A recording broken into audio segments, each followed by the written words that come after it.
ಎಲ್ರಿಗೂ ನಮಸ್ಕಾರ. ನಾನ್ ನಿಮ್ಮ ಸಿದ್ದು ಬಿಟಿ. ರೇಣುಸ್ವಾಮಿ ಹತ್ಯೆ ಪ್ರಕರಣದಲ್ಲಿ ಈಗ ಮತ್ತೊಂದು ದೊಡ್ಡ ಬೆಳವಣಿಗೆ ಆಗಿದೆ. ಇಷ್ಟು ದಿನ ಈ ಪ್ರಕರಣದಲ್ಲಿ ಆರೋಪಿಯಾಗಿ ಗುರುತಿಸಿಕೊಂಡಿದ್ದ ಆರೋಪಿ ನಂಬರ್ 14 ಪ್ರದೋಷ್ ಈಗ ಕೋರ್ಟ್ ಮುಂದೆ ಬಂದು ಒಂದು ಮಹತ್ವದ ಮನವಿ ಮಾಡಿಕೊಂಡಿದ್ದಾನೆ. ನನಗೆ ಈ ಪ್ರಕರಣದ ಬಗ್ಗೆ ಗೊತ್ತಿರುವ ಎಲ್ಲ ವಿಚಾರಗಳನ್ನು ನಾನು ಹೇಳುತ್ತೇನೆ. ನಾನು ನೋಡಿದ್ದನ್ನು, ನನಗೆ ಗೊತ್ತಿರುವುದನ್ನು ಸಂಪೂರ್ಣವಾಗಿ ಹೇಳುತ್ತೇನೆ. ನನ್ನ ಮಾಪಿ ಸಾಕ್ಷಿಯನ್ನಾಗಿ ಪರಿಗಣಿಸಿ ಅಂತೇಳಿ ಕೋರ್ಟ್ ಮುಂದೆ ಬೇಡಿಕೆಯನ್ನ ಇಟ್ಟಿದ್ದಾನೆ.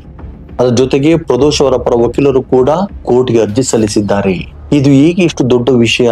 ಅದರಲ್ಲೂ ಈ ಪ್ರಕರಣದಲ್ಲಿ ಈಗಾಗಲೇ ಹಲವಾರು ಆರೋಪಿಗಳು, ಹಲವು ಸಾಕ್ಷಿಗಳು, ಹಲವು ಹೇಳಿಕೆಗಳು, ತನಿಖೆಯ ಹಲವು ಆಯಾಮಗಳು ಕೂಡ ಇವೆ. ಹೀಗಾಗಿ ಪ್ರದೋಷ್ ಅವರ ಈ ಒಂದು ಅರ್ಜಿ ಮುಂದಿನ ದಿನಗಳಲ್ಲಿ ಯಾವ ರೀತಿ ತಿರುವು ಕೊಡಬಹುದು ಅನ್ನೋ ಕುತೂಹಲ ಎಲ್ಲರಲ್ಲೂ ಇದೆ. ಆದ್ರೆ ಇಲ್ಲಿ ಇನ್ನೊಂದು ಪ್ರಶ್ನೆ ಇದೆ. ಪ್ರದೋಷ್ ನಿಜವಾಗಿಯೂ ತಾನು ಕಂಡ ಸತ್ಯವನ್ನ ಹೇಳಲು ಮುಂದೆ ಬಂದಿದ್ದಾನ, ಅಥವಾ ತಮ್ಮ ಮೇಲಿನ ಆರೋಪದ ಗಂಭೀರತೆಯನ್ನು ಕಡಿಮೆ ಮಾಡಿಕೊಳ್ಳುವುದಕ್ಕೋಸ್ಕರ ಈ ಮಾರ್ಗವನ್ನು ಆಯ್ಕೆ ಮಾಡಿಕೊಂಡಿದ್ದಾನ? ಆದ್ರೆ ಇದ್ಯಾವುದೂ ಕೂಡ ಈಗಲೇ ಉತ್ತರ ಕೊಡೋದಕ್ಕೆ ಸಾಧ್ಯವಿಲ್ಲ. ಯಾಕೆಂದ್ರೆ ಕೋರ್ಟ್ ಮುಂದೆ ಅವರ ಹೇಳಿಕೆ ಮಾತ್ರ ಸಾಕಾಗಲ್ಲ. ಅವರು ಹೇಳುವ ಪ್ರತಿಯೊಂದು ವಿಚಾರವು ತನಿಖೆಯಲ್ಲಿ ಸಿಕ್ಕಿರುವ ಸಾಕ್ಷಿಗಳ ಜೊತೆ ಎಷ್ಟರ ಮಟ್ಟಿಗೆ ಹೊಂದಿಕೆ ಆಗುತ್ತೆ ಅನ್ನೋದನ್ನ ನೋಡ್ಬೇಕು. ಇದು ಮುಂದಿನ ದಿನಗಳಲ್ಲಿ ತುಂಬಾ ಮುಖ್ಯವಾಗಲಿದೆ. ಇನ್ನು ಈ ಅರ್ಜಿಗೆ ದರ್ಶನ್ ಪರ ವಕೀಲರು ವಿರೋಧ ವ್ಯಕ್ತಪಡಿಸಿದ್ದಾರೆ. ಅವರ ವಾದ ಏನಂದ್ರೆ, ಇಷ್ಟು ಮಹತ್ವದ ಬೆಳವಣಿಗೆಯಲ್ಲಿ ನಮಗೂ ಸ್ವಲ್ಪ ಸಮಯ ಬೇಕು, ಬ್ರೀತಿಂಗ್ ಟೈಮ್ ಕೊಡಿ, ಅಂದ್ರೆ ನಮಗೆ ಉಸಿರಾಡೋದಕ್ಕೆ ಸ್ವಲ್ಪ ಸಮಯ ಕೊಡಿ, ನಾವು ಕೂಡ ವಿಚಾರಗಳನ್ನ ಪರಿಶೀಲನೆ ಮಾಡಬೇಕು, ಅಗತ್ಯ ಬಿದ್ರೆ ಈ ಆದೇಶದ ವಿರುದ್ಧ ಹೈಕೋರ್ಟ್ಗೆ ಹೋಗಬೇಕಾಗಬಹುದು, ಅದಕ್ಕಾಗಿ ಒಂದು ವಾರದ ಸಮಯ ಕೊಡಿ ಅಂತೇಳಿ ಕೋರ್ಟ್ಗೆ ಮನವಿ ಮಾಡಿಕೊಂಡಿದ್ದಾರೆ. ಹೀಗಾಗಿ ಕೋರ್ಟ್ ಮುಂದೆ ಎರಡು ಮುಖ್ಯ ಪ್ರಶ್ನೆಗಳು ನಿಂತಿವೆ. ಮೊದಲನೆಯದು, ಪ್ರದೋಷ್ ಅವರನ್ನ ಮಾಪಿ ಸಾಕ್ಷಿಯಾಗಿ ಪರಿಗಣಿಸುವ ಪ್ರಕ್ರಿಯೆ ತಕ್ಷಣ ಶುರುವಾಗುತ್ತಾ, ಅಥವಾ ದರ್ಶನ್ ಪರ ವಕೀಲರು ಕೇಳಿರುವ ಒಂದು ವಾರದ ಸಮಯ ಸಿಗುತ್ತಾ? ಇದನ್ನ ನಾವು ಕಾದ್ ನೋಡ್ಬೇಕಾಗಿದೆ. ಆದ್ರೆ ಈ ಪ್ರಕರಣದಲ್ಲಿ ಇನ್ನೊಂದು ವಿಚಾರವೂ ಕೂಡ ಈಗ ಸಾಕಷ್ಟು ಕುತೂಹಲವನ್ನ ಮೂಡಿಸಿದೆ. ಅದೇ ಡಿ ಕಂಪನಿಯ ಅಡ್ಮಿನ್ ಪುನೀತ್ ಅವರ ಮೊಬೈಲ್. ಪುನೀತ್ ಎಂಬ ವ್ಯಕ್ತಿಯನ್ನ ಈ ಪ್ರಕರಣಕ್ಕೆ ಸಂಬಂಧಪಟ್ಟಂತೆ ಪೊಲೀಸರು ಬಂಧಿಸಿದ್ರು. ನಂತರ ಈಗ ಆ ವ್ಯಕ್ತಿ ಬೇಲ್ ಮೇಲೆ ಹೊರಗಡೆ ಬಂದಿದ್ದಾನೆ. ಆದ್ರೆ ಅವರ ಮೊಬೈಲ್ ಪೊಲೀಸರ ವಶದಲ್ಲಿತ್ತು. ಆ ಮೊಬೈಲ್ ನಲ್ಲಿದ್ದ ಡೇಟಾವನ್ನ ರಿಕವರ್ ಮಾಡೋಕೆ ಅದನ್ನ FSL ಗೆ ಕೂಡ ಕಳುಹಿಸಲಾಗಿತ್ತು. ಅಲ್ಲಿ ಮೊಬೈಲ್ ಡೇಟಾದಿಂದ ಕೆಲವು ಮಾಹಿತಿಗಳು ಸಿಕ್ಕಿವೆ ಎನ್ನುವ ಸುದ್ದಿ ಈಗ ಹೊರ ಬರ್ತಾ ಇದೆ. ಯಾರ್ಯಾರ ಜೊತೆ ಸಂಪರ್ಕ ಇತ್ತು, ಯಾರ ಜೊತೆ ಮಾತುಕತೆ ನಡೆದಿತ್ತು, ಯಾರ್ಯಾರಿಗೆ ಕಾಲ್ ಮಾಡಲಾಗಿತ್ತು, ಇಂಥ ಮಾಹಿತಿಗಳು ಈಗ ತನಿಖೆಯ ಒಂದು ಭಾಗವಾಗಿವೆ ಎನ್ನಲಾಗ್ತಿದೆ. ಇದರಲ್ಲಿ ಈಗ ಮತ್ತೊಂದು ಕುತೂಹಲಕಾರಿ ವಿಚಾರ ಬೆಳಕಿಗೆ ಬಂದಿದೆ. ಅದೇನು ಅಂದ್ರೆ, ಒಬ್ಬ ಪ್ರಭಾವಿ ಮಹಿಳೆ ಬಗ್ಗೆ ಮಾಹಿತಿ ಸಿಕ್ಕಿದೆ ಅನ್ನೋ ಮಾತುಗಳು ಕೇಳಿ ಬರ್ತಿವೆ. ಇಲ್ಲಿ ತಕ್ಷಣ ಎಲ್ಲರ ಮನಸ್ಸಿನಲ್ಲಿ ಒಂದು ಪ್ರಶ್ನೆ ಬರ್ಬಹುದು, ಆ ಪ್ರಭಾವಿ ಮಹಿಳೆ ಯಾರು? ಅವರು ಕೂಡ ಈ ಪ್ರಕರಣಕ್ಕೆ ಸಂಬಂಧಪಟ್ಟವರ, ಅಥವಾ ಕೇವಲ ಪುನೀತ್ ಅವರ ಸಂಪರ್ಕದಲ್ಲಿದ್ದ ವ್ಯಕ್ತಿನ? ಅವರಿಗೂ ಈ ಪ್ರಕರಣಕ್ಕೂ ನಿಜವಾಗಿಯೂ ಏನಾದ್ರು ಸಂಬಂಧ ಇದೆಯಾ? ಆದ್ರೆ ಈ ಪ್ರಶ್ನೆಗಳಿಗೆ ಸದ್ಯಕ್ಕೆ ಯಾವುದೇ ಅಂತಿಮ ಉತ್ತರ ಇಲ್ಲ. ಹಾಗಾಗಿ ನಾನು ಕೂಡ ಇಲ್ಲಿ ಯಾವುದೇ ಹೆಸರನ್ನ ಊಹೆ ಮಾಡೋದು ಕೂಡ ಸರಿಯಲ್ಲ. ಯಾರ ಹೆಸರು ಅಧಿಕೃತವಾಗಿ ತನಿಖೆಯಲ್ಲಿ ಹೊರ ಬರುತ್ತದೆಯೋ ಅದನ್ನೇ ಆಧಾರವಾಗಿ ತೆಗೆದುಕೊಳ್ಬೇಕು. ಯಾಕೆಂದ್ರೆ ಒಬ್ಬ ವ್ಯಕ್ತಿ ಹೆಸರು ಯಾರ ಜೊತೆಯಲ್ಲಿ ಆದ್ರೂ ಸಂಪರ್ಕ ಇದೆ ಅಂದ ತಕ್ಷಣ ಅವ್ರು ಈ ಪ್ರಕರಣದಲ್ಲಿ ತಪ್ಪಿತಸ್ಥ ಅಂತ ಅರ್ಥವಲ್ಲ. ಸಂಪರ್ಕ ಇರುವುದು ಒಂದು ವಿಚಾರ, ಅಪರಾಧದಲ್ಲಿ ಭಾಗಿಯಾಗುವುದು ಮತ್ತೊಂದು ವಿಚಾರ. ಇವೆರಡನ್ನು ಕೂಡ ಒಂದೇ ರೀತಿ ನೋಡೋದಕ್ಕೆ ಸಾಧ್ಯವಿಲ್ಲ. ಹೀಗಾಗಿ ಈ ಪ್ರಭಾವಿ ಮಹಿಳೆ ವಿಚಾರದಲ್ಲಿ ಮುಂದೆ ಏನಾಗುತ್ತೋ ಅನ್ನೋದನ್ನ ಕಾದು ನೋಡ್ಬೇಕಾಗಿದೆ. ಇನ್ನು ಈಗ ಈ ಪ್ರದೋಷ್ ಅವರ ಅರ್ಜಿಯ ಕಡೆ ಬರೋದಾದ್ರೆ, ಅವರ ಅರ್ಜಿಯಲ್ಲಿ ಅತ್ಯಂತ ಮುಖ್ಯವಾಗಿ ಏನ್ ಹೇಳಲಾಗಿದೆ ಅನ್ನೋದನ್ನ ನೋಡೋದಾದ್ರೆ, ತಾನು ಈ ಪ್ರಕರಣದಲ್ಲಿ ನೇರವಾಗಿ ಕೊಲೆಯಲ್ಲಿ ಭಾಗಿಯಾಗಿಲ್ಲ ಅಂತ ಪ್ರದೋಷ್ ಹೇಳಿಕೊಂಡಿದ್ದಾನೆ. ಘಟನೆ ನಡೆದಾಗ ತಾನು ಹಲ್ಲೆ ತಡೆಯಲು ಪ್ರಯತ್ನಿಸಿದ್ದೆ, ಆದ್ರೆ ಪರಿಸ್ಥಿತಿ ಕೈ ಮೀರಿತ್ತು. ಗಂಭೀರ ಗಾಯಗಳಾದ ಕಾರಣ ರೇಣುಸ್ವಾಮಿ ಮೃತಪಟ್ಟರು ಅಂತೇಳಿ ಹೇಳಿಕೆಯಲ್ಲಿ ಕೊಟ್ಟಿದ್ದಾನೆ. ಆ ವ್ಯಕ್ತಿ ಹೇಳಿಕೊಂಡಿದ್ದಾನೆ. ಅಂದ್ರೆ ಪ್ರದೋಷ್ ತಮ್ಮ ಪಾತ್ರವನ್ನು ಸಂಪೂರ್ಣವಾಗಿ ಬೇರೆ ರೀತಿಯಲ್ಲಿ ವಿವರಿಸುತ್ತಿದ್ದಾನೆ. ತಾನು ಹಲ್ಲೆ ಮಾಡಿದವನಲ್ಲ, ಹಲ್ಲೆ ತಡೆಯಲು ಪ್ರಯತ್ನ ಮಾಡಿದ್ದೆ ಅಂತ ಹೇಳ್ಕೊಳ್ತಾ ಇದ್ದಾನೆ. ಆದ್ರೆ ಕಾನೂನಿನ ದೃಷ್ಟಿಯಲ್ಲಿ ಇಲ್ಲಿ ಒಂದು ಬಹಳ ಮುಖ್ಯವಾದ ವಿಚಾರ ಅಂದ್ರೆ, ಯಾರಾದ್ರೂ ಆರೋಪಿ ತಮ್ಮನ್ನು ತಾವು ನಿರಪರಾಧಿ ಅಂತ ಹೇಳ್ಕೊಂಡ್ರೆ ಮಾತ್ರ ಸಾಕಾಗಲ್ಲ. ಆ ವ್ಯಕ್ತಿ ಹೇಳೋ ಮಾತುಗಳನ್ನ ತನಿಖೆಯಲ್ಲಿರುವ ಸಾಕ್ಷಿಗಳ ಜೊತೆ ಹೋಲಿಕೆ ಮಾಡಬೇಕು. ಅವರ ಹೇಳಿಕೆಗೆ ಸಾಕ್ಷಿಗಳ ಸಪೋರ್ಟ್ ಇದೆಯಾ, ಅವರ ಹೇಳಿಕೆ ಇತರೆ ಸಾಕ್ಷಿಗಳ ಹೇಳಿಕೆಗೆ ಮ್ಯಾಚ್ ಆಗುತ್ತಾ, ಮೊಬೈಲ್, CCTV ಕಾಲ್ ದಾಖಲೆಗಳು ಅಥವಾ ಇತರೆ ಎವಿಡೆನ್ಸ್ ಗಳು ಏನ್ ಹೇಳುತ್ತೆ. ಹೀಗಾಗಿ ಪ್ರದೋಷ್ ಅವರ ಅರ್ಜಿ ಈಗಲೇ ಪ್ರಕರಣದ ಸತ್ಯ ಅಂತ ಹೇಳೋದಕ್ಕೆ ಸಾಧ್ಯವಿಲ್ಲ. ಇದು ಅವರ ವರ್ಷನ್, ಅದನ್ನ ತನಿಖೆ ಮತ್ತು ಕೋರ್ಟ್ ಪರಿಶೀಲಿಸಬೇಕು. ಇನ್ನು ಪ್ರದೋಷ್ ತಮ್ಮ ಅರ್ಜಿಯಲ್ಲಿ ಘಟನೆ ನಡೆದ ದಿನದ ಬಗ್ಗೆ ಕೆಲವು ವಿವರಗಳನ್ನ ನೀಡಿದ್ದಾನೆ. ಆ ವ್ಯಕ್ತಿ ಹೇಳಿಕೆ ಪ್ರಕಾರ ಅವರು ಸ್ಕಾರ್ಪಿಯೋ ಕಾರ್ನಲ್ಲಿ ಕೆಲವ್ರ ಜೊತೆ ಹೋಗ್ತಾನೆ, ನಂತರ ಸ್ಟೋನಿ ಬ್ರೂಕ್ಸ್ಗೆ ಹೋಗ್ತಾರೆ, ಅಲ್ಲಿ ಕೆಲವ್ರನ್ನ ಭೇಟಿ ಮಾಡ್ತಾರೆ, ನಂತರ ಪಟ್ಟಣಗೆರೆ ಶೆಡ್ಗೆ ಹೋಗ್ತಾರೆ. ಅಲ್ಲಿ ಈಗಾಗಲೇ ಕೆಲವರು ಇದ್ರು ಅಂತೇಳಿ ಹೇಳಿಕೆಯನ್ನ ಕೊಟ್ಟಿದ್ದಾನೆ. ಅಲ್ಲಿ ಅವರಿಗೆ ಪರಿಚಯ ಇಲ್ಲದ ಒಬ್ಬ ವ್ಯಕ್ತಿ ಕಾಣಿಸ್ಕೊಳ್ತಾನೆ. ಆಗ ಆ ವ್ಯಕ್ತಿ ಯಾರು ಅಂತೇಳಿ ಪ್ರದೋಷ್ ಕೇಳ್ತಾರೆ. ಆಗ ಆತ ಅಸಭ್ಯ ಮೆಸೇಜ್ ಗಳನ್ನ ಕಳಿಸಿದ್ದಾನೆ, ಫೋಟೋಗಳನ್ನ ಕಳಿಸಿದ್ದಾನೆ ಅಂತೇಳಿ ರೇಣುಕಸ್ವಾಮಿ ಬಗ್ಗೆ ಪ್ರದೋಷ್ಗೆ ಪರಿಚಯ ಮಾಡಿಕೊಡ್ತಾರಂತೆ. ಅವನು ಈ ವ್ಯಕ್ತಿ ಅಂತೇಳಿ ಗುರುತಿಸ್ತಾರೆ. ಇದಾದ ನಂತರ ಆ ವ್ಯಕ್ತಿ ಮೇಲೆ ಹಲವಾರು ಜನ ಸೇರ್ಕೊಂಡು ಹಲ್ಲೆ ಮಾಡ್ತಾರೆ ಅನ್ನೋದು ಪ್ರದೋಷ್ ಅವರ ಅರ್ಜಿಯಲ್ಲಿರುವ ಪ್ರಮುಖ ಆರೋಪ. ಜೊತೆಗೆ ಹಲ್ಲೆಗೆ ಏನೇನ್ ಬಳಸಲಾಯಿತು ಅನ್ನೋದನ್ನು ಕೂಡ ಸಂಪೂರ್ಣವಾಗಿ ಆ ವ್ಯಕ್ತಿ ವಿವರಿಸಿದ್ದಾನೆ. ಚಪ್ಪಲಿ, ಮರದ ಕೋಲು, ಮರದ ಟೊಂಗೆ, ಇನ್ನಿತರೆ ನೈಲಾನ್ ರೋಪ್ ಅನ್ನು ಕೂಡ ರೇಣುಕಸ್ವಾಮಿ ಹತ್ಯೆಗೆ ಅಂದ್ರೆ ಅವನನ್ನ ಟಾರ್ಚರ್ ಮಾಡೋದಕ್ಕೋಸ್ಕರ ಉಪಯೋಗಿಸಿದ್ರು ಅಂತೇಳಿ ಹೇಳಿಕೆಯನ್ನ ಕೊಟ್ಟಿದ್ದಾನೆ. ಅದ್ರ ಜೊತೆ ಕೈ ಮತ್ತು ಕಾಲುಗಳಿಂದಲೂ ಕೂಡ ಹಲ್ಲೆ ಮಾಡಲಾಗಿದೆ ಅಂತೇಳಿ ಅರ್ಜಿಯಲ್ಲಿ ಉಲ್ಲೇಖ ಮಾಡಲಾಗಿದೆ. ಈ ಸಂದರ್ಭದಲ್ಲಿ ನಾನು ಹಲ್ಲೆ ಮಾಡಬೇಡಿ ಅಂತೇಳಿ ಅವ್ರನ್ನ ತಡೆಯೋದಕ್ಕೆ ಪ್ರಯತ್ನ ಮಾಡಿದೆ, ಆದ್ರೆ ಕೈ ಮೀರಿ ಹೋಗಿತ್ತು ಅಂತೇಳಿ ಪ್ರದೋಷ್ ಹೇಳಿಕೆಯನ್ನ ಕೊಟ್ಟಿದ್ದಾನೆ. ಆದ್ರೆ ಇಲ್ಲಿ ಮತ್ತೆ ಪ್ರಶ್ನೆ ಬರುತ್ತೆ, ಆ ವ್ಯಕ್ತಿ ನಿಜವಾಗಿಯೂ ಹಲ್ಲೆ ತಡೆಯೋದಕ್ಕೆ ಪ್ರಯತ್ನ ಮಾಡಿದ್ನ ಅಥವಾ ಅವರ ಪಾತ್ರವು ಕೂಡ ಈ ಕೇಸ್ ನಲ್ಲಿ ಜಾಸ್ತಿ ಇದೆಯಾ? ಈ ಎಲ್ಲ ಪ್ರಶ್ನೆಗಳಿಗೆ ಉತ್ತರ ಸಿಗೋದು ಮಾತ್ರ ಎವಿಡೆನ್ಸ್ ಹೊರಬಂದ ನಂತರವೇ.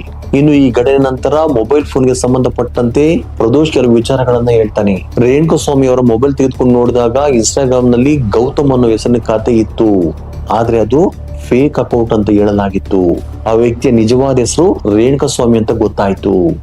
ಅದೇ ಮೊಬೈಲ್ ನಲ್ಲಿ ಕೆಲವು ಮಹಿಳೆಯರಿಗೆ ಮತ್ತು ನಟಿಯರಿಗೆ ಅಸಭ್ಯ ಮೆಸೇಜ್ ಗಳನ್ನ ಕಳುಹಿಸಿರುವುದನ್ನ ತಾನು ನೋಡಿದ್ದೆ ಅಂತ ಪ್ರದೋಷ್ ಹೇಳಿಕೆಯನ್ನ ಕೊಟ್ಟಿದ್ದಾನೆ.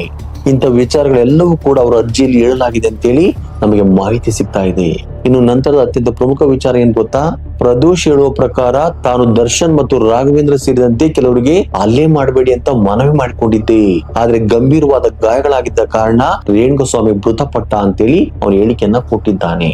ಅಂದ್ರೆ ನಾನು ಕೊಲೆಯಲ್ಲಿ ಭಾಗಿಯಾಗಿಲ್ಲ, ನಾನು ಅವ್ರನ್ನ ತಡೆಯೋದಕ್ಕೆ ಪ್ರಯತ್ನ ಮಾಡಿದ್ದೆ ಅಂತೇಳಿ ಪ್ರದೋಷ್ ಕೋರ್ಟ್ ನಲ್ಲಿ ಹೇಳಿಕೆಯನ್ನ ಕೊಟ್ಟಿದ್ದಾನೆ. ಇದು ಪ್ರದೋಷ್ ಅವರ ಹೇಳಿಕೆ ಕೇಂದ್ರ ಬಿಂದು. ಆದ್ರೆ ಇದೇ ಹೇಳಿಕೆ ಆ ವ್ಯಕ್ತಿಗೆ ಮುಂದೆ ಸಹಾಯ ಮಾಡುತ್ತಾ ಅಥವಾ ತನಿಖೆಯಲ್ಲಿ ಬೇರೆ ಸಾಕ್ಷಿಗಳು ಹೊರಬಂದು ಅವರ ಹೇಳಿಕೆಯನ್ನೇ ಪ್ರಶ್ನೆ ಮಾಡುವಂತಾಗುತ್ತಾ? ಇವೆಲ್ಲವನ್ನು ಕೂಡ ಈಗ ಕಾದು ನೋಡ್ಬೇಕಾಗಿದೆ. ಇನ್ನು ಒಂದು ವೇಳೆ ಕೋರ್ಟ್ ಪ್ರದೋಷ್ ಅವರನ್ನ ಮಾಪಿ ಸಾಕ್ಷಿಯಾಗಿ ಪರಿಗಣಿಸಿದ್ರೆ ಅದು ಈ ಪ್ರಕರಣದಲ್ಲಿ ಬಹಳ ಮಹತ್ವದ ಬೆಳವಣಿಗೆ ಆಗಬಹುದು. ಏಕೆಂದ್ರೆ ಆ ವ್ಯಕ್ತಿ ಆರೋಪಿಯಾಗಿದ್ದಾಗ ಹೇಳುವ ಮಾತು ಬೇರೆ, ಸಾಕ್ಷಿಯಾಗಿ ದಾಖಲಿಸುವ ಹೇಳಿಕೆಯ ಕಾನೂನು ಪ್ರಕ್ರಿಯೆನೇ ಬೇರೆ. ಆ ವ್ಯಕ್ತಿ ಹೇಳಿಕೆಯನ್ನ ಪ್ರತ್ಯೇಕವಾಗಿ ದಾಖಲಿಸಬಹುದು, ಆ ವ್ಯಕ್ತಿಗೆ ಭದ್ರತೆಯನ್ನ ಕೊಡಬೇಕಾಗುತ್ತೆ, ವಿಡಿಯೋ ಕಾನ್ಫರೆನ್ಸ್ ಮೂಲಕ ವಿಚಾರಣೆ ನಡೆಸಬಹುದು, ಇತರೆ ಆರೋಪಿಗಳಿಂದ ಅವರನ್ನ ಪ್ರತ್ಯೇಕವಾಗಿರಿಸುವ ವ್ಯವಸ್ಥೆಯನ್ನು ಕೂಡ ಮಾಡಬಹುದು. ಈ ರೀತಿಯ ಪ್ರಕ್ರಿಯೆಗಳು ಮುಂದಿನ ಹಂತದಲ್ಲಿ ನಡೆಯುವ ಸಾಧ್ಯತೆ ಇದೆ. ಈಗಾಗಲೇ ಆ ವ್ಯಕ್ತಿಗೆ ಭದ್ರತೆಯನ್ನು ಕೂಡ ಪೊಲೀಸರು ಕೊಟ್ಟಿದ್ದಾರೆ. ಹೀಗಾಗಿ ಕೋರ್ಟ್ ಮುಂದೆ ಮುಂದಿನ ಆದೇಶ ಬಹಳ ಮುಖ್ಯವಾಗಿದೆ.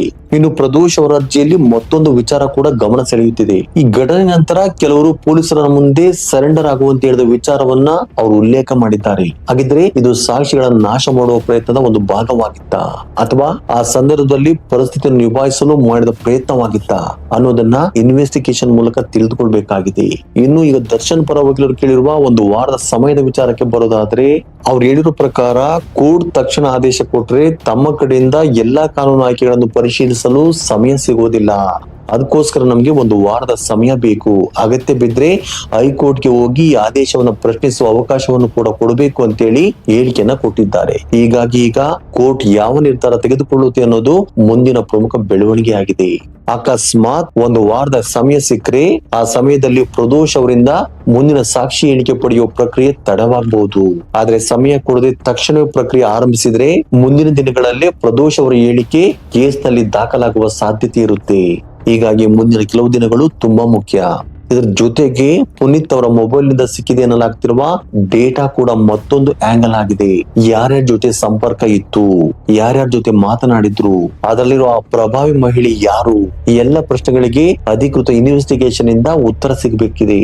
ಆದ್ರೆ ಮತ್ತೊಮ್ಮೆ ಹೇಳ್ತೀನಿ, ಯಾವುದೇ ಹೆಸರನ್ನು ಕೂಡ ಈಗಲೇ ಊಹೆ ಮಾಡೋದು ಸರಿಯಲ್ಲ. ಯಾಕೆಂದ್ರೆ ತನಿಖೆಯಲ್ಲಿ ಹೆಸರು ಬರುವುದು ಮಾತ್ರ ಅಪರಾಧದ ಸಾಕ್ಷಿ ಆಗುವುದಿಲ್ಲ.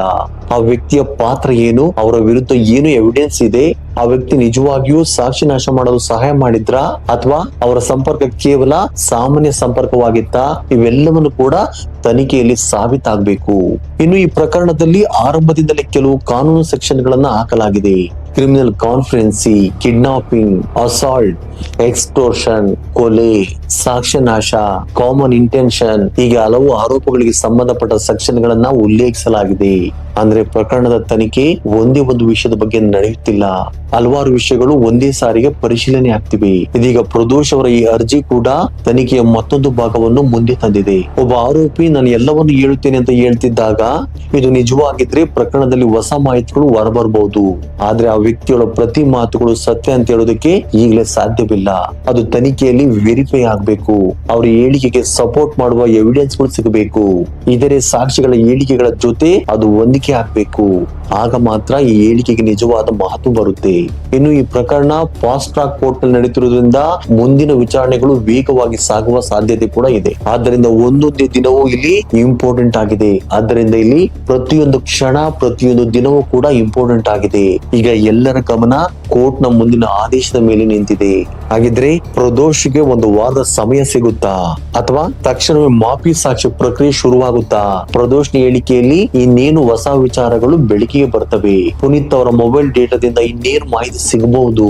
ಆ ಪ್ರಭಾವಿ ಮಹಿಳೆ ಅನ್ನೋ ವಿಚಾರದ ಸತ್ಯ ಏನು? ಇವೆಲ್ಲವೂ ಕೂಡ ಮುಂದಿನ ದಿನಗಳಲ್ಲಿ ಗೊತ್ತಾಗಬೇಕಿದೆ. ಸದ್ಯಕ್ಕೆ ನಾವು ಮಾಡಬೇಕಾದದ್ದು ಒಂದೇ, ಯಾವುದೇ ಊಹಾಪೋಹವನ್ನ ಸತ್ಯ ಅಂತ ನಂಬದೆ ಕೋರ್ಟ್ ಮತ್ತು ತನಿಖೆ ಏನ್ ಹೇಳುತ್ತೆ ಅನ್ನೋದನ್ನ ಕಾದ್ ನೋಡ್ಬೇಕಾಗಿದೆ. ಯಾಕೆಂದ್ರೆ ಈ ಪ್ರಕರಣದಲ್ಲಿ ಕೊನೆಗೆ ಮುಖ್ಯವಾದದ್ದು ಒಂದೇ, ಎವಿಡೆನ್ಸ್, ಸಾಕ್ಷಿಗಳು, ನಿಜವಾದ ಇನ್ವೆಸ್ಟಿಗೇಷನ್ ಮತ್ತು ಕೋರ್ಟ್ ತೀರ್ಪು. ಯಾರು ತಪ್ಪು ಮಾಡಿದ್ದಾರೆ ಅಂತ ತನಿಖೆಯಲ್ಲಿ ಸಾಬೀತಾದ್ರೆ ಅವ್ರಿಗೆ ಕಾನೂನು ಪ್ರಕಾರ ಶಿಕ್ಷೆ ಆಗ್ಬೇಕು. ಯಾರಾದ್ರೂ ನಿರಪರಾಧಿ ಆಗಿದ್ರೆ ಅವ್ರಿಗೆ ಖಂಡಿತ ನ್ಯಾಯ ಸಿಗಬೇಕು. ಈ ಪ್ರಕರಣದ ಹಿಂದೆ ನಿಜವಾಗಿ ಏನಾಗಿದೆ ಅನ್ನೋದು ಸಂಪೂರ್ಣವಾಗಿರುವ ಸತ್ಯ ಜನರ ಮುಂದೆ ಬರಬೇಕು. ಜನರ ಮುಂದೆ ಬರಬೇಕು ಅನ್ನೋದೇ ಎಲ್ಲರ ಆಶಯವಾಗಿದೆ. ಪ್ರದೋಷ್ ಅವರನ್ನ ಮಾಫಿ ಸಾಕ್ಷಿಯಾಗಿ ಪರಿಗಣಿಸಬೇಕು ಅಂತ ನಿಮಗೆ ಅನ್ಸುತ್ತಾ? ದಯವಿಟ್ಟು ನಿಮ್ಮ ಅನಿಸಿಕೆಯನ್ನ ಕಮೆಂಟ್ ಬಾಕ್ಸ್ ಅಲ್ಲಿ ಕಮೆಂಟ್ ಮಾಡಿ. ಹಾಗೆ ವಿಡಿಯೋ ನಿಮ್ಗೆ ಇಷ್ಟವಾಗಿದ್ದರೆ ದಯವಿಟ್ಟು ಲೈಕ್ ನೀಡೋ ಮೂಲಕ ನಮ್ಮ ಚಾನಲ್ ಸಬ್ಸ್ಕ್ರೈಬ್ ಮಾಡಿಕೊಳ್ಳಿ. ಜೈ ಹಿಂದ್, ಜೈ ಕರ್ನಾಟಕ.